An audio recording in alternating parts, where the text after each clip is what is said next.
ಈ ಕಾರ್ಯಕ್ರಮದ ಪ್ರಾಯೋಜಕರು ಜೈನ್ ಇರಿಗೇಷನ್ ಸಿಸ್ಟಮ್ಸ್ ಲಿಮಿಟೆಡ್, ಜಾಗತಿಕ ತುಂತುರು ಮತ್ತು ಹನಿ ನೀರಾವರಿ ಉಪಕರಣಗಳ ಉತ್ಪಾದಕರು, ಬೇಸಾಯ ತಂತ್ರಜ್ಞಾನ ನಿರೂಪಕರು ಹಾಗೂ ರೋಗರಹಿತ ಟಿಶ್ಯೂ ಕಲ್ಚರ್ ಗಿಡಗಳು. ನಮಸ್ಕಾರ ಸ್ನೇಹಿತರೆ, ಬಾಳೆಯ ಕೀಟ ಪೀಡೆಗಳ ಬಗ್ಗೆ ಇವತ್ತಿನ ಒಂದು ತರಗತಿನಲ್ಲಿ ಕಲ್ತುಕೊಳ್ಳುವಂಥ ಒಂದು ಪ್ರಯತ್ನವನ್ನು ಮಾಡೋಣ. ಬಾಳೆ ನಿಮ್ಗೆಲ್ರಿಗೂ ಗೊತ್ತಿರುವಂತೆ ಮಾವಿನ ನಂತರದ ಸ್ಥಾನದಲ್ಲಿ ನಮ್ಮ ದೇಶದ ಒಂದು ಪ್ರಮುಖ ಹಣ್ಣಿನ ಬೆಳೆ. ಮಾವಿನ ನಂತರ ಸ್ಥಾನದಲ್ಲೇ ಇದೆ. ಮತ್ತು ಅದ್ರ ಜೊತೆಗೆ ಮಾವಾದರೆ ಕೇವಲ ಸೀಸನಲ್, ಒಂದು ಕಾಲಕ್ಕಷ್ಟೇ ಸೀಮಿತವಾದಂಥ ಹಣ್ಣು. ಒಂದು 2-3 ತಿಂಗಳು, ಮ್ಯಾಕ್ಸಿಮಮ್ 4 ತಿಂಗಳು, 5 ತಿಂಗಳವರೆಗೆ ಸಿಗ್ಬೋದು ನಮಗೆ ಮಾರ್ಕೆಟಿನಲ್ಲಿ. ಆದರೆ ಬಾಳೆಹಣ್ಣು ವರ್ಷ ಪೂರ್ತಿ ನಮಗಿರ್ತದೆ. ಹಾಗಾಗಿ ಬಾಳೆ ಬೆಳೆಯುವವರ ಸಂಖ್ಯೆಯೂ ಕೂಡ ಅಷ್ಟೇ ದೊಡ್ಡ ಪ್ರಮಾಣದಲ್ಲಿದೆ. ಮತ್ತು ಬಾಳೆಯಿಂದ ಸತತವಾಗಿ ನಿಯಮಿತವಾಗಿ ಆದಾಯ ತಗೊಳ್ಳುವಂಥ ಒಂದು ಪ್ರವೃತ್ತಿ ಭಾಳಷ್ಟು ಜನ ರೈತರಲ್ಲಿ ಇದೆ. ಈ ಬಾಳೆಗೂ ಕೂಡ ಎಲ್ಲ ಬೆಳೆಗಳಿಗೆ ಇರುವಂತೆ ಹಲವಾರು ಕೀಟಗಳು ದಾಳಿ ಮಾಡ್ತವೆ. ಸದ್ಯಕ್ಕೆ ನಮ್ಮಲ್ಲಿ ಸುಮಾರು 185 ಕೀಟಗಳನ್ನು ಅಥವಾ ಒಂದೆರಡು ನುಷಿಗಳು ಸೇರಿಸಿ 185 ಬಗೆಯ ಕೀಟಗಳು ಪ್ರಪಂಚದಾದ್ಯಂತ ದಾಳಿ ಮಾಡ್ತಾ ಇದ್ದಾವೆ. ಈ 185ರಲ್ಲಿ ಹೊಸ ಸೇರ್ಪಡೆಗಳು ಅಂದರೆ ಕಳೆದ ದಶಮಾನದಲ್ಲಿ ಬಂದಂಥ ನಮ್ಮ ರೂಗೋಸ್ ಸ್ಪೈರ್ಲಿಂಗ್ ವೈಟ್ ಫ್ಲೈ ಒಂದು ಹೊಸದು. ಅದರ ಜೊತೆಗೆ ಕಳೆದ ಶತಮಾನದಲ್ಲೇ ನಮ್ಮ ರಾಜ್ಯಕ್ಕೆ ಬಂದ್ರೂ, ನಮ್ಮ ದೇಶಕ್ಕೆ ಬಂದ್ರೂ ಕೂಡ ಬಾಳೆಗೆ ಈ ಒಂದು ದಶಕದ ಆರಂಭದಲ್ಲಿ 2020-21ರಲ್ಲಷ್ಟೇ ನಾನು ತಿಂತೀನಿ ಅಂತೇಳಿ ಒಂದು ಮುನ್ನೆಚ್ಚರಿಕೆ ಕೊಟ್ಟಿರುವಂಥ ನಮ್ಮ ಫಾಲ್ ಆರ್ಮಿ ವರ್ಮ, ಲದ್ದಿ ಹುಳ, ಈ 2 ಹೊಸವು. ಇವನ್ನು ಉಳಿದವೆಲ್ಲ ಭಾಳ ಹಳೆಯದೆ. ಪ್ರಪಂಚದಾದ್ಯಂತ ಹರಡ್ಕೊಂಡಿರುವಂಥ ಹಲವಾರು ಕೀಟಗಳಿದ್ದಾವೆ. ಅದರಲ್ಲಿ ಅತ್ಯಂತ ಹಾನಿ ಮಾಡ್ತಾ ಇರುವಂಥದ್ದು ಪ್ರಮುಖವಾದಂಥದ್ದು ಅಂತಂದರೆ ನಮ್ಮ ರೈಸೋಮ್ ಗೆಡ್ಡೆ ಮೂತಿ ಹುಳ, ರೈಸೋಮ್ ವಿವಿಲ್ ಅಂತೇಳಿ ಕರಿತೀವಿ. ಅದ್ರ ಜೊತೆಗೆ ಇತ್ತೀಚಿನ ದಿನಗಳಲ್ಲಿ ಭಾಳ ಮುನ್ನೆಲೆಗೆ ಬರ್ತಾ ಇರುವಂಥ ನಮ್ಮ ಇನ್ನೊಂದು ಮೂತಿ ಹುಳ, ಅದಕ್ಕಿಂತ ಗಾತ್ರದಲ್ಲಿ ಸ್ವಲ್ಪ ದಪ್ಪ ಇರುವಂಥದ್ದು, ಮತ್ತು ಪ್ರಾಯದಲ್ಲಿ ಅಥವಾ ಜೀವಿತಾವಧಿಯಲ್ಲಿ ಸ್ವಲ್ಪ ಅದಕ್ಕಿಂತ ಬೇಗ ಜೀವಿತಾವಧಿಯನ್ನು ಮುಗಿಸುವಂಥ ಒಂದು ಮೂತಿ ಹುಳ ಅಂದರೆ ಇದು ಹುಸಿಕಾಂಡದ ಮೂತಿ ಹುಳ. ಮತ್ತು ಇವೆರಡು ಬಾಳೆನ ಹಂಚ್ಕೊಂಡ್ಬಿಟ್ಟಿದ್ದಾವೆ. ನಮ್ಮ ಗೆಡ್ಡೆ ಮೂತಿ ಹುಳ ಏನಿದೆ, ಭೂಮಿಯ ಕೆಳಭಾಗದಲ್ಲಿ ಅಷ್ಟೇ ನಾನು ಇರ್ತೀನಿ, ನಾನು ಮೇಲಕ್ಕೆ ಬರೋದಿಲ್ಲ ಅಂತೇಳಿ ನಿರ್ಧಾರ ತಗೊಂಡಿದ್ರೆ, ಮತ್ತು ಅದೊಂಥರ ಚಿರಾಯು, ಪಾಪಿ ಚಿರಾಯು ಅಂತ ನೀವು ಹೇಳ್ತಿರಲ್ಲ, ಹಾಗೆ ಆಲ್ಮೋಸ್ಟ್ 2 ವರ್ಷ ಬದುಕುವಂಥ ತಾಕತ್ತಿರುವಂಥ ಮೂತಿ ಹುಳ ಅದು. ಆದರೆ ಈ ಹುಸಿಕಾಂಡದ ಮೂತಿ ಹುಳ ಭೂಮಿಯಿಂದ ಮೇಲ್ಪಟ್ಟು ಸಾಧಾರಣವಾಗಿ ಎಳೆ ಸಸಿಗಳನ್ನು ಯಾವತ್ತೂ ತಿನ್ನೋದೇ ಇಲ್ಲ. ಸುಮಾರು 4-5 ತಿಂಗಳ ನಂತರ ಹುಸಿಕಾಂಡ ಸ್ವಲ್ಪ ಗಾತ್ರದಲ್ಲಿ ಮೈಕೈ ತುಂಬಿಕೊಂಡು ಬೆಳೆದ ನಂತರ ಅದ ಗಿಡವನ್ನು ದಾಳಿ ಮಾಡುವಂಥದ್ದು. ಅದರಲ್ಲೂ ಹೆಚ್ಚಾಗಿ ಎಲ್ಲಿ ನಮ್ಮ ನಾರಿನಂಶ ನಮ್ಮ ಈ ಹುಸಿಕಾಂಡದಲ್ಲಿ ಜಾಸ್ತಿ ಇರುವಂಥ ನಮ್ಮ ದೇಸಿ ತಳಿಗಳು, ಏಲಕ್ಕಿ ಬಾಳೆ ಅಥವಾ ನಂಜನಗೂಡು ರಸಬಾಳೆ ಈ ಥರದ, ಅಥವಾ ನೇಂದ್ರನ್ ಇಂಥ ತಳಿಯ ಬಾಳೆಗಳಿಗೆ ವಿಶೇಷವಾಗಿ ಆಕರ್ಷಿತವಾಗುತ್ತದೆ. ಆದರೆ ಕ್ಯಾವೆಂಡಿಶ್ ನಮ್ಮ ಪಚ್ಚಬಾಳೆ ಏನಿದೆ ಆ ತಳಿಗಳಿಗೆ ರಿಲೇಟಿವ್ ಆಗಿ ತುಂಬ ಕಡಿಮೆ ಪ್ರಮಾಣದಲ್ಲಿ ಆಸಕ್ತಿಯನ್ನು ತೋರಿಸುವಂಥದ್ದು, ಹಾನಿಯನ್ನು ಮಾಡುವಂಥದ್ದನ್ನು ನಾವು ಇತ್ತೀಚೆಗೆ ಗಮನಿಸ್ತಾ ಇದ್ವಿ. ಸದ್ಯಕ್ಕೆ ಈಗಿರುವಂಥ ಪರಿಸ್ಥಿತಿ ಗೊತ್ತಿಲ್ಲ, ಮುಂದೇನಾದರೂ ಇವುಗಳಲ್ಲೇನಾದರೂ ಬದಲಾವಣೆ ಆದರೆ ಗೊತ್ತಿಲ್ಲ. ಮತ್ತು ಈ ಗೆಡ್ಡೆ ಮೂತಿ ಹುಳ ಏನಿದೆಯಲ್ಲ, ಈ ಗೆಡ್ಡೆ ಮೂತಿ ಹುಳದ ಒಂದು ವೈಶಿಷ್ಟ್ಯತೆ ಏನೆಂದರೂ ಬಾಳೆ ಕೃಷಿ ತಂತ್ರಜ್ಞಾನದಲ್ಲಿ ಒಂದು ವಿಶೇಷ ಕೊಡುಗೆಯನ್ನು ಈ ಒಂದು ಕೀಟ, ಇದ್ರ ಜೊತೆಗೆ ನಮ್ಮ ನೆಮಟೋಡ್ ಜಂತು ಹುಳ ಮತ್ತು ನಮ್ಮ ಏನು ವಿಲ್ಟ್ ಡಿಸೀಸ್, ಇವು 3ಗಳಿಗೋಸ್ಕರನೇ, ಪನಾಮ ಸೊರಗು ರೋಗ, ಇವುಗಳಿಗೋಸ್ಕರನೇ ಈ ಒಂದು ಅಂಗಾಂಶ ಕೃಷಿ ತಂತ್ರಜ್ಞಾನ ನಮ್ಮ ದೇಶದಲ್ಲಿ ಭಾಳ ಮುನ್ನೆಲೆಗೆ ಬಂತು. ಸುಮಾರು 90ರ ದಶಕದಲ್ಲಿ ಇದು ಹೊರಬಂದರು. ಈಗಂತೂ ಬಹುತೇಕ ಬಾಳೆ ಬೆಳೆಯುವವರು ಎಲ್ಲರೂ ಕೂಡ ಎಲ್ಲೋ ಕೆಲವು ದೇಸಿ ತಳಿಗಳಿಗೆ, ಸಾಂಪ್ರದಾಯಿಕ ತಳಿಗಳಿಗೆ ಮಾತ್ರ ಇನ್ನೂ ತಂತ್ರಜ್ಞಾನ ಕರಾರುವಕ್ಕಾಗಿ ಲಭ್ಯವಿಲ್ಲ, ಅಥವಾ ಇದ್ರೂ ಕೂಡ ಅದು ತುಟ್ಟಿ ಅನ್ನೋ ಕಾರಣಕ್ಕೋಸ್ಕರ ಇನ್ನೂ ಕಂದುಗಳನ್ನು ಬಳಸಿ ನಾಟಿ ಮಾಡ್ತಾ ಇರುವಂಥದ್ದು. ಅದನ್ನು ಬಿಟ್ಟರೆ ಇದು ಇನ್ನು ಮಲೆನಾಡಲ್ಲಿ ಅಲ್ಲಲ್ಲಿ ಇಲ್ಲಿ ಸ್ವಲ್ಪ, ಅಥವಾ ಮಲೆನಾಡಿನ ಅಕ್ಕಪಕ್ಕದ ತೋಟಗಳಲ್ಲಿ, ಜಮೀನುಗಳಲ್ಲಿ ಸ್ವಲ್ಪ ಸುದ್ದಿ ಮಾಡ್ತಾ ಇರುವಂಥದ್ದು ಅಂತಂದರೆ ನಮ್ಮ ಏನು ಇದು. ಇದಲ್ಲದೇನೂ ಕೂಡ ನಮ್ಮ ಕಾರ್ಡಮಮ್ಮ ಅಥವಾ ಏನು ಏಲಕ್ಕಿಗೂ ಕೂಡ ತೊಂದರೆ ಕೊಡ್ತಾ ಇರುವಂಥ ಒಂದು ಏನು, ಇದು ನೇರವಾಗಿ ನಮ್ಮ ಬಾಳೆಯನ್ನು ನೇರವಾಗಿ ತಿಂದು ಹಾನಿ ಮಾಡೋದಕ್ಕಿಂತ ಹೆಚ್ಚಾಗಿ ಅದು ಒಂದು ರೋಗವನ್ನು ಹರಡುವಂಥದ್ರಿಂದ, ಬಂಚಿ ಟಾಪ್ ಅಥವಾ ಕುಬ್ಜೆ ಗಿಡದ ವೈರಸ್ಸನ್ನು ಹರಡೋದ್ರ ಕಾರಣಕ್ಕೋಸ್ಕರ ಇದು ಭಾಳ ಇದರಲ್ಲಿದೆ. ಅದಲ್ಲದೆ ಇತ್ತೀಚಿನ ದಿನಗಳಲ್ಲಿ ಭಾಳಷ್ಟು ಮುನ್ನೆಲೆಗೆ ಬರ್ತಾ ಇರುವಂಥದ್ದು ಅಂತಂದರೆ ಈ ಹಣ್ಣುಗಳನ್ನು ತಿನ್ನುವಂಥ ಒಂದು ಥ್ರಿಪ್ಸ್ಗಳು ಮತ್ತು ದುಂಬಿಗಳು. ಇತ್ತೀಚೆಗೆ. ಏಕೆಂದರೆ ಮೊದಲೆಲ್ಲ ಇವು ಇದ್ವು, ಆದರೆ ಅಷ್ಟೊಂದೇನು ದೊಡ್ಡ ಪ್ರಮಾಣದ ನಷ್ಟವನ್ನು ಉಂಟು ಮಾಡ್ತಾ ಇರಲಿಲ್ಲ. ಬಟ್ ಇವತ್ತಿನ ದಿನಗಳಲ್ಲಿ ಏನಾಗಿದೆ, ಈ ಹಣ್ಣುಗಳಿಗೆ ಚಿಪ್ಪುಗಳಿಗೆ ಇವು ಕೆರೆದು ತಿಂದುವು ಅಂತಂದರೆ ಆಟೋಮೆಟಿಕ್ ಆಗಿ ನಮ್ಮ ಮಾರುಕಟ್ಟೆ ಧಾರಣೆ ಕಡಿಮೆ ಆಗ್ತಾ ಇದೆ. ಆ ಕಾರಣಕ್ಕೋಸ್ಕರ ಇವುಗಳ ಬಗ್ಗೆ ವಿಶೇಷವಾದಂಥ ಒಂದು ಕಾಳಜಿಯನ್ನು ರೈತರು ವಹಿಸಬೇಕಾದ ಅವಶ್ಯಕತೆ ಇದೆ. ಅದ್ರ ಜೊತೆಗೆ ನಮ್ಮ ತಂತ್ರಜ್ಞಾನದಲ್ಲೇ ಬದಲಾದಂಥದ್ದು ಈ ಹಣ್ಣುಗಳ ಬೆಳವಣಿಗೆಗೆ ಅಥವಾ ಗೊನೆಯ ಬೆಳವಣಿಗೆಗೆ ಅವುಗಳ ಮೇಲೆ ಒಂದು ಪಾಲಿಥೀನ್ ಅಥವಾ ಬಟ್ಟೆಯ ಒಂದು ಚೀಲವನ್ನು ಒದಗಿಸ್ತಾ ಇರುವಂಥದ್ದು ಕೂಡ ಈ ಒಂದು ಕೀಟಗಳು ಹೆಚ್ಚಾಗಲಿಕ್ಕೆ ಸಹಾಯ ಮಾಡ್ತಾ ಇರ್ಬೋದು ಅಂತೇಳಿ ಕೆಲವು ತಜ್ಞರ ಅಭಿಪ್ರಾಯ. ಇನ್ನೂ ಅದು ಪಕ್ಕ ಆಗಿಲ್ಲ, ನೋಡೋಣ ಮುಂದಿನ ದಿನಗಳಲ್ಲಿ ಅದೇನಾಗುತ್ತೆ ಅಂತ ತಿಳ್ಕೊಳ್ಳೋಣ.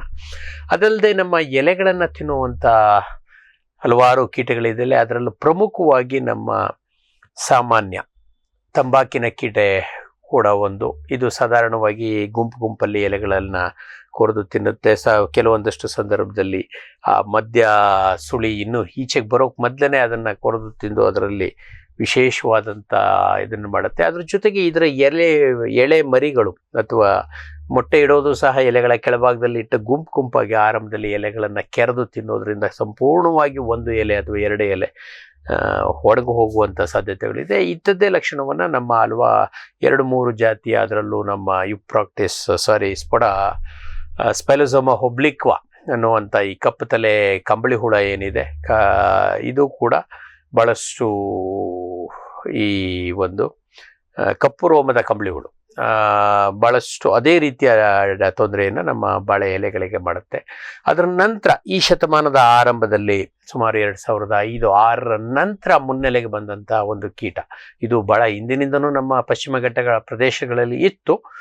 ಆದರೆ ಅದರ ನಂತರ ನಮ್ಮಲ್ಲಿ ಭಾಳ ಹೆಚ್ಚಾಗಿ ಕಾಣಿಸ್ಕೊಂಡದ್ದು ಅಂತಂದರೆ ಈ ಎಲೆಗಳನ್ನು ಸುರುಳಿ ಮಾಡಿಕೊಂಡು ತಿನ್ನುವಂಥ ನಮ್ಮ ಯೂರಿಯೋನೋಟಸ್ ಸ್ಟ್ರಿಂಗ್ಸ್ ಅಂತೇಳಿ ಅಥವಾ ಲೀಫ್ ರೋಲರ್ ಅಂತಲೇ ನಾವು ಕರಿತೀವಿ. ಇವು ಭಾಳ ಮುನ್ನೆಲೆಗೆ ಬಂದಿರುವಂಥದ್ದು. ಯೂರಿಯೋನೋಟ ಥ್ರಾಕ್ಸ್ ಅನ್ನುವಂಥ ಒಂದು ಕೀಟ ಇದು. ಅದಲ್ಲದೆ ನಾನು ಆಗಲೇ ಹೇಳ್ದಂಗೆ ಇತ್ತೀಚೆಗೆ ನಮ್ಮ ದೇಶಕ್ಕೆ ಬಂದಂಥವು ಅಂದರೆ ನಮ್ಮ ರೋಗೋಸ್ ಸ್ಪೈರ್ಲಿಂಗ್ ಬಿಳಿ ನೊಣ ಮತ್ತು ನಮ್ಮ ಫಾಲ್ ಆರ್ಮಿ ವರ್ಮು, ಇವೆರಡು ಎಲೆಗಳನ್ನು ತಿಂದು ನಷ್ಟ ಮಾಡ್ತಿರುವಂಥದ್ದು. ಇವುಗಳ ಬಗ್ಗೆ ನಾವು ವಿಶೇಷವಾದ ಕಾಳಜಿಯನ್ನು ವಹಿಸಬೇಕು. ಅದರಲ್ಲೂ ಈ ರೋಗೋ ಸ್ಪೈರ್ಲಿಂಗ್ ವೈಟ್ ಫ್ಲೈಯನ್ನು ಎಲ್ಲಿ ನಾವು ವಿಶೇಷವಾಗಿ ಗಮನಿಸ್ಕೋಬೇಕು ಅಂತಂದರೆ, ಎಲ್ಲಿ ನಮ್ಮಲ್ಲಿ ಬಹುಬೆಳೆ ಪದ್ಧತಿ ಇದೆ, ಮೇಲ್ಗಡೆ ತೆಂಗಿದೆ, ಅಡಿಕೆ ಇದೆ, ಅದರ ನಡುವೆ ಬಾಳೆ ಇದೆ, ಅಥವಾ ಅದರ ಪಕ್ಕದಲ್ಲೇ ನಮ್ಮ ಕೇರಳದಂಥ ರಾಜ್ಯಗಳಲ್ಲಿ ಅಥವಾ ಮಲೆನಾಡು ಸೆಮಿನಲ್ಲಿ ಏನಾದ್ರೂ ನಾವು ಈ ಮರಗೆಣಸನ್ನು ನೆಟ್ಟಿದ್ರೆ ಅಂಥ ಪ್ರದೇಶಗಳಲ್ಲಿ ಇದರ ಹಾವಳಿ ಸ್ವಲ್ಪ ಹೆಚ್ಚು. ಅದರ ನಂತರ ಸ್ಥಾನದಲ್ಲಿ ಈ ಸ್ಪೋಡಾಪ್ಟರಾ ಫ್ರೂಜಿಪರ್ಡಾ ಅಥವಾ ಫಾಲ್ ಆರ್ಮಿ ವರ್ಮ್ ಅಂತ ಏನು ಹೇಳ್ತೀವಿ, ಇದು ಹೆಚ್ಚಾನೆಚ್ಚು ಎಲ್ಲಿ ನಮ್ಮ ಮೆಕ್ಕೆಜೋಳದ ಅಕ್ಕಪಕ್ಕದಲ್ಲಿ ಬಾಳೆ ಇದೆ, ಮೆಕ್ಕೆಜೋಳದ ಕೆಲವೊಂದಷ್ಟು ಸಂದರ್ಭದಲ್ಲಿ ಈ ತರಕಾರಿಗಳನ್ನು ಬೆಳೀತಾ ಇರ್ತಾರೆ, ಅದರ ನಡುವೆ ತರಕಾರಿಗಳಿಗೆ ನಾವೇ ಶಿಫಾರಸು ಮಾಡಿರುವಂತೆ ಮೆಕ್ಕೆಜೋಳದ ಬಲೆ ಬೆಳೆಗಳನ್ನು ಅಥವಾ ತಡೆಗೋಡೆಗಳನ್ನು ಹಾಕ್ಕೊಂಡಿರ್ತಾರೆ. ಆದರೂ ಇರಲಿ, ಅದು ದನಕ್ಕಾದರೂ ಮೇವಿಗಾಗುತ್ತೆ ಅಂತೇಳಿ ಕೆಲವೊಂದಷ್ಟು ಗಿಡಗಳು ಅಲ್ಲೇ ಉಳ್ಕೊಂಡಿರ್ತವೆ. ಹಾಗಾಗಿ ಅಲ್ಲಿ ಈ ಕೀಟ ಹುಳ್ಕುತ್ತದೆ. ಅದರ ನಂತರ ತರಕಾರಿ ನಂತರ ಅವರು ಬಾಳೆಗೆ ಹೋಗ್ತಾರೆ ಬೆಳೆ ಪರಿವರ್ತನೆಗೋಸ್ಕರ. ಅಂತಹ ಸಂದರ್ಭಗಳಲ್ಲಿ ಅಂಥ ಕ್ಷೇತ್ರಗಳಲ್ಲಿ ನಮಗೆ ಇದು ಆರಂಭಿಕವಾಗಿ ಕಾಣಿಸ್ಕೊತು. ತದನಂತರ ಇದು ಕಾರೋ ಸಾಮರ್ಥ್ಯವೂ ಕೂಡ ಜಾಸ್ತಿ ಇರೋದ್ರಿಂದ ಬೇರೆ ಬೆಳೆ ಸಿಗಲಿಲ್ಲ, ಅದರ ಪ್ರಮುಖವಾದ ಇಷ್ಟವಾದ ಬೆಳೆ ಮೆಕ್ಕೆಜೋಳ ಅದು ಸಿಗಲಿಲ್ಲ ಅಂದಾಗ, ಅಥವಾ ಅದರ ಇತರ ಸಾಂಪ್ರದಾಯಿಕ ಬೆಳೆಗಳಾದಂಥ ರಾಗಿ ಇರ್ಬೋದು ಅಥವಾ ಬೇರೆ ಹುಲ್ಲಿನ ಜಾತಿಯ ಗಿಡಗಳು ಸಿಗಲಿಲ್ಲ ಅಂದಾಗ ಇದನ್ನು ಕೂಡ ಅವು ಆಕರ್ಷಣೆಯಾಗಿ ಹೀಗೆ ಬಾಳೆ ಗಿಡಗಳಿಗೂ ಕೂಡ ದಾಳಿ ಮಾಡ್ತಾ ಇರೋದನ್ನು ನಾವು ನೋಡ್ತಾ ಇದ್ದೀವಿ. ಹಾಗಾಗಿ ತಾವುಗಳು ಈ ಕೀಟಗಳ ಬಗ್ಗೆ ಗಮನ ಹರಿಸ್ಬೇಕು ಅಂತೇಳಿ ಹೇಳ್ತೀನಿ.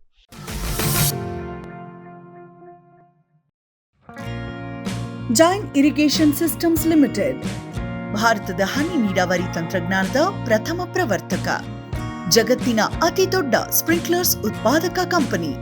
ಸಂರಕ್ಷಿತ ಕೃಷಿಯಲ್ಲಿ ಹಸಿರು ಮನೆಗಾಗಿ ಮಿಸ್ಟರ್, ಫಾಗರ್, ಫ್ಯಾನ್ ಮತ್ತು ಪ್ಯಾಡ್ ಹಾಗೂ ನೆರಳು ಮನೆ, ಸ್ವಯಂ ಚಾಲಿತ ನೀರಾವರಿ ವ್ಯವಸ್ಥೆ ಮತ್ತು ರಸಾವರಿ ತಂತ್ರಜ್ಞಾನ. ಕೃಷಿಯಲ್ಲಿ ನೀರಿನ ಸಮರ್ಪಕ ಬಳಕೆ ಹಾಗೂ ಉಳಿತಾಯಕ್ಕೆ ಮತ್ತೊಂದು ಹೆಸರು ಜೈನ್.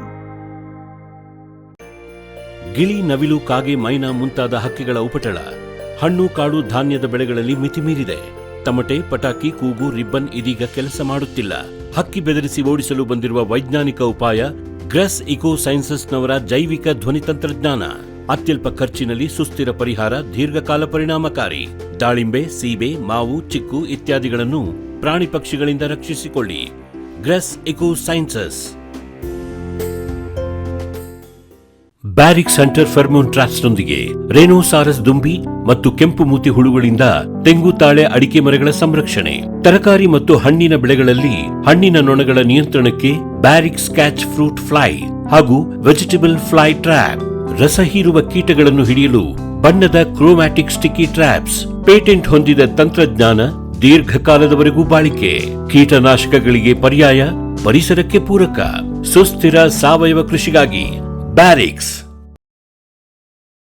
ಮಂಗ, ಹಂದಿ, ಕಾಡೆಮ್ಮೆ, ಜಿಂಕೆ, ಆನೆ ಮುಂತಾದ ವನ್ಯಪ್ರಾಣಿಗಳ ಕಾಟದಿಂದ ಬೇಸತ್ತಿದ್ದೀರಾ? ಚಿಂತಿಸಬೇಡಿ.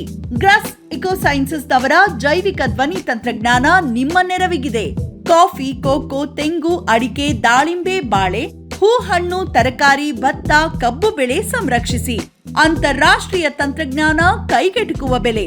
ಏರ್ಪೋರ್ಟ್ ಅಳವಡಿಸಿದ ತಂತ್ರಜ್ಞಾನ ಈಗ ನಿಮ್ಮ ತೋಟ ರಕ್ಷಣೆಗೆ. ಗ್ರಾಸ್ ಎಕೋಸೈನ್ಸಸ್.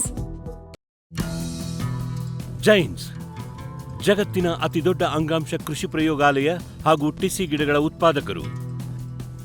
ಸಮೃದ್ಧ ಇಳುವರಿಗೆ ಜೈನ್ ಜೀನೇನ್, ಯಾಲಕ್ಕಿ, ನೇಂದ್ರನ್ ಹಾಗೂ ಕೆಂಪು ಬಾಳೆ ಸಸಿಗಳು, ದಾಳಿಂಬೆ, ಭಗವತಳಿಯ ರೋಗಮುಕ್ತ ಸಸಿಗಳು, ಲಕ್ನೋ 49 ಪೇರಳೆ, ಸ್ಟ್ರಾಬೆರಿ ಇತ್ಯಾದಿ ಗಿಡಗಳು ಯೋಗ್ಯ ಬೆಲೆಯಲ್ಲಿ. ಅಂಗಾಂಶ ಕೃಷಿಯ ಜಾಗತಿಕ ಬ್ರ್ಯಾಂಡ್ ಜೈನ್.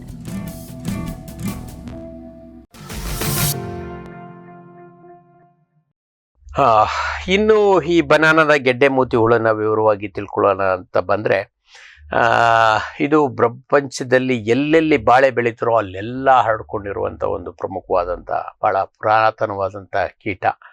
ಈ ಕೀಟ ಬಂತು ಅಂದರೆ ಬಾಳೆ ಹೋಯ್ತು ಅನ್ನೋದೇ ಲೆಕ್ಕ. ಅಷ್ಟೊಂದು ವೈಶಿಷ್ಟ್ಯತೆ ಮತ್ತು ಅವಿನಾಭಾವ ಸಂಬಂಧ ಇರುವಂಥದ್ದು. ಮತ್ತು ಈ ಬಾಳೆ ಜಾತಿಯ ಎಲ್ಲ ಗಿಡಗಳ ಮೇಲೆ ಇದು ಬದುಕುವಂಥ ಸಾಮರ್ಥ್ಯ ಇದೆ. ನಾವೇನೋ ಅಲ್ಲಿ ಈ ವರ್ಷ ಬಾಳೆ ಹಾಕಲಿಲ್ಲ ಅಂದರೂ ಅಲ್ಲಿ ಬಾಳೆ ಜಾತಿಗೆ ಸೇರಿದಂಥ ಹಲವಾರು ಕಳೆ ಗಿಡಗಳು ಅಥವಾ ಬೇರೆ ಅಲಂಕಾರಿಕ ಗಿಡಗಳು ನಮ್ಮಲ್ಲಿ ಭಾಳಷ್ಟಿದ್ದಾವೆ. ಅವುಗಳ ಮೇಲೆ ಅದು ಬದುಕ್ತಾ ಇರ್ತದೆ. ಮತ್ತು ಬಹುತೇಕ ಸಂದರ್ಭದಲ್ಲಿ ಈ ಅಲಂಕಾರಿಕ ಗಿಡಗಳಲ್ಲಿ ಏನಾಗುತ್ತೆ, ಹಲವಾರು ಕಸಿಗಳು, ಕಂದುಗಳು ಬರೋದ್ರಿಂದ ನಮಗೆ ಗೊತ್ತಾಗೋದೇ ಇಲ್ಲ. ಈ ಒಂದು ಹುಳ ಅಲ್ಲಿ ಪೋಷಣೆಯನ್ನು ತಗೊಂಡು ಹುಡ್ಕೋತು ಅಂದರೆ ನೆಕ್ಸ್ಟ್ ನಾವು ಬಾಳೆ ಹಾಕಿದಾಗ ನಮ್ಮ ತೋಟಕ್ಕೆ ಇದು ಬರುವಂಥ ಸಾಧ್ಯತೆ ಇದೆ. ನಮ್ಮ ಸಾಂಪ್ರದಾಯಿಕ ತಳಿಗಳಾದಂಥ ಚಂಪಾ ಮತ್ತು ಮಲ್ಬೋಗನ್ ಅಂತ ವೆರೈಟಿಗಳು ಈ ಒಂದು ಕೀಟಕ್ಕೆ ಭಾಳ ವಿಶೇಷವಾಗಿ ಆಕರ್ಷಣೆಯನ್ನು ಹೊಂದಿದ್ದು. ಇವು ಅತಿ ಹೆಚ್ಚಿನ ನಷ್ಟವನ್ನು ಹೊಂದುತ್ತವೆ. ಆ ಕಾರಣಕ್ಕೋಸ್ಕರ ಬಹುತೇಕ ಎಲ್ಲೋ ಒಂದು ಅಪರೂಪಕ್ಕೆ ನಮ್ಮ NRC ಬನಾನಾ ಇರ್ಬೋದು ಅಥವಾ ಎಲ್ಲಿ ಸಾಂಪ್ರದಾಯಿಕವಾಗಿ ಈ ತಳಿಗಳನ್ನು ಇಟ್ಕೊಂಡಿದ್ದಾರೆ ಅಲ್ಲಷ್ಟೇ ಈ ಕೀಟಗಳನ್ನು ಅಥವಾ ಈ ತಳಿಗಳನ್ನು ನೋಡ್ಬೋದು. ಅದನ್ನು ಬಿಟ್ಟು ಬಹುತೇಕ ನಮ್ಮ ಇವತ್ತಿನ ದಿನಗಳಲ್ಲಿ ಈ ತಳಿಗಳು ಆಲ್ಮೋಸ್ಟ್ ಮಾಯವೇ ಆಗಿದ್ದಾವೆ. ಇದೊಂದು ಭಾಳ ಸಣ್ಣ ಕೀಟ, ಮೂತಿ ಹುಳ. ಕಪ್ಪು ಬಣ್ಣದ ಮೈ ಮೇಲೆ ಕಪ್ಪು ಬಣ್ಣ ಇರುತ್ತೆ. ಮತ್ತು ಇದರ ಸೊಂಡಿಲು ಸಾಧಾರಣವಾಗಿ ಸ್ವಲ್ಪ ಉದ್ದವಾಗಿದ್ದು, ಬಹುತೇಕ ಭಾಳಷ್ಟು ನಮ್ಮ ಮೂತಿ ಹುಳುಗಳಲ್ಲಿ ಸೊಂಡಿಲು ಉದ್ದವಾಗಿರುತ್ತೆ ಅಥವಾ ಈ ಸ್ವಲ್ಪ ತುದಿನಲ್ಲಷ್ಟೇ ಕೆಳಗೆ ಬಂದಿರುತ್ತೆ. ಆದರೆ ಇದರಲ್ಲಿ ಈ ರೀತಿ ಆಲ್ಮೋಸ್ಟ್ ಕೆಳಕ್ಕೆ ಬಗ್ಗಿರುತ್ತದೆ. ನಮ್ಮ ಏನು ಕುಡುಗೋಲುಗಳು ಇರ್ತಾವಲ್ಲ ಆ ರೀತಿ ಬಗ್ಕೊಂಡಿರುವಂಥ ಒಂದು ವೈಶಿಷ್ಟ್ಯತೆ ನಮ್ಮ ಈ ಒಂದು ಬಾಳೆಯ ಮೂತಿ ಹುಳಿನಲ್ಲಿ ವಿಶೇಷವಾಗಿ ನಾವು ಗಮನಿಸ್ಬೋದು. ಬೇರೆ ಮೂತಿ ಹುಳಿಗೆ ಕಂಪೇರ್ ಮಾಡಿದ್ರೆ ಈ ಮೂತಿ ಹುಳುಗಳು ಒಂದು ಸೊಂಡಿಲು ಬಕ್ಕೊಂಡಿರುತ್ತೆ. ಅದೊಂದು ಸಾಧಾರಣವಾಗಿ ಇದು 1ರಿಂದ 1.3 ಸೆಂಟಿಮೀಟರ್ ಅಥವಾ 10ರಿಂದ 13 ಮಿಲಿಮೀಟರ್ ದೇಹದ ಗಾತ್ರವನ್ನು ಹೊಂದಿರುವಂಥ ಒಂದು ಮೂತಿ ಹುಳ. ಸಾಧಾರಣವಾಗಿ ಇದು ಈ ಗೆಡ್ಡೆನಲ್ಲಿ ಮೊಟ್ಟೆಗಳನ್ನು ಇಡುತ್ತೆ. ಗೆಡ್ಡೆಗಳಲ್ಲಿ ಮೊಟ್ಟೆಯನ್ನು ಇಟ್ಟು ಅದು ಹೆಚ್ಚು ಗೆಡ್ಡೆಗಳ ಮೇಲಾದರೂ ಇಡ್ಬೋದು. ಕೆಲವೊಂದಷ್ಟು ಸಂದರ್ಭದಲ್ಲಿ ಅದು ಮಣ್ಣು ಭಾಳ ಗಟ್ಟಿ ಇತ್ತು, ಹಸಿ ಇತ್ತು, ದುಂಬಿ ಹೊಳಕ್ಕೆ ಹೋಗಲಿಕ್ಕೆ ಅದಕ್ಕೆ ಮುಜುಗರ ಆಯಿತು ಅಂದರೆ ನಮ್ಮ ಹುಸಿಕಾಂಡದ ತುದಿನಲ್ಲಿ ಎಲ್ಲಿ ನಮ್ಮ ಗೆಡ್ಡೆ ಮತ್ತು ಹುಸಿಕಾಂಡ ಸೇರ್ಕೊಂಡಿರ್ತವೋ ಅಂಥ ಜಾಗದಲ್ಲೂ ಇಟ್ಬಿಡುತ್ತೆ. ಕೆಲವೊಂದಷ್ಟು ಸಂದರ್ಭದಲ್ಲಿ ಒತ್ತಡ ಇತ್ತು ಅಂದರೆ ಅವು ಮಣ್ಣಿನಲ್ಲಿ ಅಥವಾ ಅಲ್ಲಿರುವಂಥ ಸಾವಯವ ಪದಾರ್ಥದ ಮೇಲೂ ಕೂಡ ಈ ಮೊಟ್ಟೆಗಳನ್ನು ಇಡುತ್ತೆ. ತದನಂತರ ಈ ಮರಿಗಳು ಹೊರಬಂದ ಮೇಲೆ, ಮೊಟ್ಟೆ ಹೊಡೆದು ಮರಿಗಳು ಹೊರಬಂದ ಮೇಲೆ ಅವು ಹುಳಕ್ಕೆ ಹೋಗ್ತವೆ. ಸಾಧಾರಣವಾಗಿ ಈ ಒಂದು ಮರಿ ಹುಳದಿಂದ ಪ್ರೌಢದುಂಬಿ ಬೆಳೆಯೋದಕ್ಕೆ ಕನಿಷ್ಠ ಅಂದ್ರೂ 1 ತಿಂಗಳ ಸಮಯ ಬೇಕು. ಎಲ್ಲಿ ಬಿಸಿಲಿನ ವಾತಾವರಣ, ಈಗ ಪ್ರಸ್ತುತ ಏನು ಬೇಸಿಗೆ ಇದೆಯೋ ಇಂಥ ವಾತಾವರಣದಲ್ಲಿ ಕೇವಲ 30 ದಿನದಲ್ಲಿ ಒಂದು ಮೊಟ್ಟೆ ಪ್ರೌಢಾವಸ್ಥೆಯನ್ನು ತಲುಪಿಡುತ್ತೆ. ಆದರೆ ಚಳಿಗಾಲದಲ್ಲಿ ಈ ಒಂದು ಇದಕ್ಕೆ ಕನಿಷ್ಠ 60ರಿಂದ 69 ದಿನಗಳು ಕನಿಷ್ಠ ಬೇಕಾಗ್ತದೆ. ಹಾಗಾಗಿ ವಾತಾವರಣಕ್ಕೆ ಅನುಗುಣವಾಗಿ ಇದರ ಬೆಳವಣಿಗೆಯ ವೇಗವನ್ನು ನಾವು ನೋಡ್ಬೋದು. ಮತ್ತು ಈ ಒಂದು ಪ್ರೌಢ ದುಂಬಿ ಏನಿದೆ ಸುಮಾರು 2 ವರ್ಷಗಳ ಕಾಲ ಇದು ತನ್ನ ಜೀವಿತಾವಧಿಯನ್ನು ಹೊಂದಿರುತ್ತೆ. ಮತ್ತು ಈ 2 ವರ್ಷಗಳಲ್ಲಿ ಸುಮಾರು 60-70 ದಿನಗಳ ನಂತರ ಇದು ಮೊಟ್ಟೆ ಇಡಲಿಕ್ಕೆ ಶುರು ಮಾಡ್ತದೆ. ಪ್ರೌಢಾವಸ್ಥೆ ತಲುಪಿದ ತಕ್ಷಣದಿಂದ ಹಿಡ್ಕೊಂಡು ಸಾಯೋವರೆಗೂ ಕೂಡ ಇದು ಪ್ರತಿದಿನ ಒಂದು ಹೆಣ್ಣು ದುಂಬಿ ಅಥವಾ ಮೂತಿ ಹುಳ ಪ್ರತಿದಿನ ಒಂದೊಂದು ಮೊಟ್ಟೆಯನ್ನು ಇಟ್ಕೋತಾ ಹೋಗ್ತದೆ. ಅಂದರೆ ಇದರ ಒಂದು ಸಂಖ್ಯಾಭಿವೃದ್ಧಿ ಸಾಧ್ಯತೆ ಎಷ್ಟು ದೊಡ್ಡದಿದೆ ಅನ್ನೋದನ್ನು ನೀವು ಗಮನಿಸ್ಕೋಬೋದು. ಮತ್ತು ಈ ಮರಿ ಹುಳುಗಳು ಏನಾಗ್ತವೆ, ಮೊಟ್ಟೆ ಹೊಡೆದು ಸುಮಾರು 5 ಬಾರಿ ಇದು ಒಂದು ಪೊರೆಯನ್ನು ಕಳಚಿ 5 ಹಂತಗಳನ್ನು ದಾಟಿ ನಂತರ ಕೋಶಾವಸ್ಥೆನೂ ಇರ್ತದೆ. ಕೋಶಾವಸ್ಥೆನೂ ಸಹ ಅಲ್ಲೇ ಗೆಡ್ಡೆನಲ್ಲೇ ಕಸಕಡ್ಡಿಗಳ ಜೊತೆನೆ ಹೊಂದುತ್ತದೆ. ಏನು ಮರಿಹುಳು ಕೊರೆದಿರ್ತದೋ ಅದೇ ಒಂದು ರಂಧ್ರಗಳಲ್ಲಿ ಅಥವಾ ಸುರಂಗಗಳಲ್ಲಿ ಇದು ಕೋಶಾವಸ್ಥೆನ ಒಂದು ಪ್ರೌಢಾವಸ್ಥೆಗೆ ಹೊರಬರ್ತದೆ. ಮತ್ತು ಮರಿಹುಳ ಮತ್ತು ಪ್ರೌಢ ಎರಡೂ ಕೂಡ ಗೆಡ್ಡೆಯನ್ನು ಕೆರೆದು ತಿನ್ನುವಂಥ ಒಂದು ಹುಳಗಳು. ಎರಡರಲ್ಲೂ ಏನು ವ್ಯತ್ಯಾಸ ಇಲ್ಲ. ಅದೇನು ತಿನ್ನುತ್ತೋ ಅದೇ ಆಹಾರವನ್ನು ಇದು ಸಹ ತಿನ್ನುತ್ತೆ. ಮತ್ತು ಇವುಗಳು ತಿನ್ನೋದ್ರ ಜೊತೆಗೆ ಅಲ್ಲಿ ನಮಗೆ ಆ ಒಂದು ಸುರಂಗಗಳಾಗ್ತವೆ. ಆ ಸುರಂಗಗಳ ಜೊತೆ ಇದು ಮಣ್ಣಿನಲ್ಲೇ ಇರೋದ್ರಿಂದ ಗೆಡ್ಡೆ ಮಣ್ಣಿನಲ್ಲಿ ಬರುವಂಥ ಬೇರೆ ಸಾವಯವ ಪದಾರ್ಥಗಳ ಜೊತೆ ಸೇರಿಕೊಂಡಂಥ ನಮ್ಮ ಸೂಕ್ಷ್ಮಾಣು ಜೀವಿಗಳು, ಅದರಲ್ಲೂ ಪ್ರಮುಖವಾಗಿ ಬ್ಯಾಕ್ಟೀರಿಯಾ ಮತ್ತು ಶಿಲೀಂಧ್ರಗಳು ಸೇರಿಕೊಂಡು ಈ ಒಂದು ಗೆಡ್ಡೆಯನ್ನು ಕೊಳೆಯೋದಕ್ಕೆ ಪ್ರೋತ್ಸಾಹ ಮಾಡ್ತವೆ. ಅದ್ರ ಜೊತೆಗೆ ಕೆಲವೊಂದಷ್ಟು ಸಂದರ್ಭಗಳಲ್ಲಿ ನಮ್ಮ ಮಣ್ಣಿನಲ್ಲಿ ಏನಾದರೂ ನಮ್ಮ ಗೆಡ್ಡೆ ಇರುವಂಥ ಮಣ್ಣಿನಲ್ಲಿ ಏನಾದರೂ ರೋಗಕಾರಕ ಜೀವಿಗಳು ಇತ್ತು ಅಂತಂದರೆ ಅಂಥ ಸಂದರ್ಭಗಳಲ್ಲಿ ನಮ್ಮ ಗಿಡಗಳ ಹಾನಿ ಶತಸಿದ್ಧ ಪಕ್ಕ ಗ್ಯಾರಂಟಿ ಆಗ್ತದೆ. ಆ ಕಾರಣಕ್ಕೋಸ್ಕರ ನಾವು ಭಾಳ ಹೆಚ್ಚಾಗಿರಬೇಕು.